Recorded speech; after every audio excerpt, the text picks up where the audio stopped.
Wave, everybody. Hello, I am Brianna Bliss.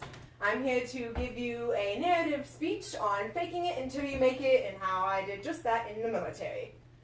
The military isn't for everyone. Only 1% of the population gets in. That's what they tell us all to get us pumped up when we're in BMT, right? Well, I definitely thought I was part of that 99%. I never really thought I was gonna, actually get through BMT. I didn't really think I was going to want to make a career out of this. I didn't really like being in the military for the first 2 years, but I faked it until I made it. And on July 28th, 2015, I left for BMT and proceeded to hate my life. So when I was trying to join the military, when I was telling my family I was joining the military, my mother, honest to God, laughed in my face. She looked at me and said, "My hippie child, the girl who used to run around barefoot in my backyard with flower crowns is going to join the military. No, there's no way." Stubborn part of me, though, was like, I'm going to do it just because you think I can't. So that's when I joined, and I enlisted, and I left for BMT. And pretty much the whole time that I was in basic military training, I was thinking, oh my God, why did I do this? What am I doing with my life? I'm never going to make it through this. My run was so bad. At the end of basic military training, my MTI, came up to me and was just like, I didn't think you were going to make it, for the fact of, I could not run for shit. But I did it, and I made it through. It pretty much shocked everyone. But, of course my family was proud. So I had gotten through BMT, but now I had to go on to the next hurdle, which was tech school. And things did not get better for me in tech school, like I'm sure they did for most people.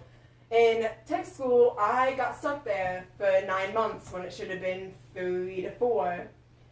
My commander wanted to kick me out because I had admitted to smoking pot before I had joined the military, and they pretty much said, okay, well, since you are just now telling us this, you're gone. So I had to fight to stay in. I, again, got stuck there for 9 months trying to fight this to get my waiver, to get through tech school. It was hell. I did not think I was going to re-enlist. I spent the whole time thinking I'm either going to get a new job, because obviously I cannot get this clearance, or I'm getting out. As soon as I can, I'm getting out. But eventually I found out that I had actually gotten my fully adjudicated clearance, and that they were sending me through school, at tech school, and I moved on to Offutt. So, and it didn't get much better for me at Offutt either, honestly. When I first got to Offutt, I was the only person with a fully adjudicated clearance out of all the newbies.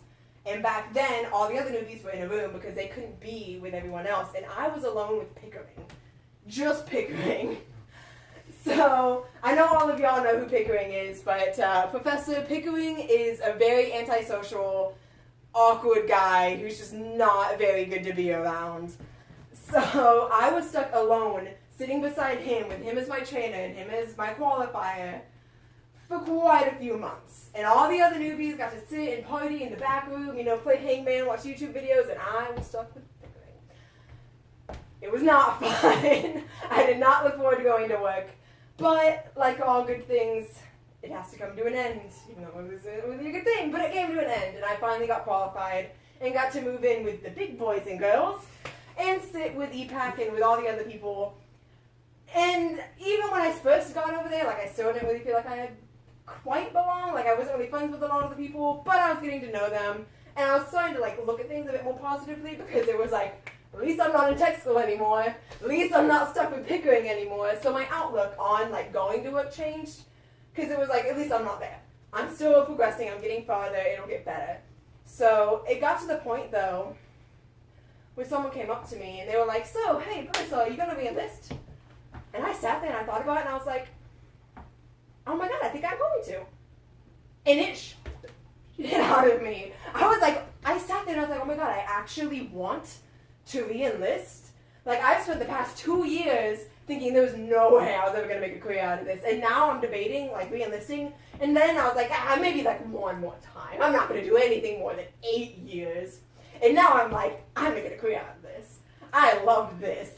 This is the best thing that ever happened to me.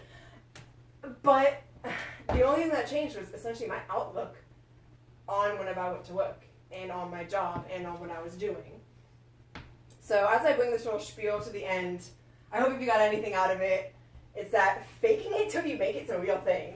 Like, your mind is super powerful. What you tell yourself and how you go into every single day affects how you will, like, experience that day. I know because I went through it. I went through my first 2 years telling myself I was going to hate my job, I was going to hate being there, and got to the point where I was telling myself, okay, well, maybe I won't. And I started to not hate it. It was magical. So, you know, again, like, just life is what you make out of it. So just go around. If you go around with a pessimistic mindset, you're going to be a pessimist. You're not going to have good days, even if you have a wonderful life.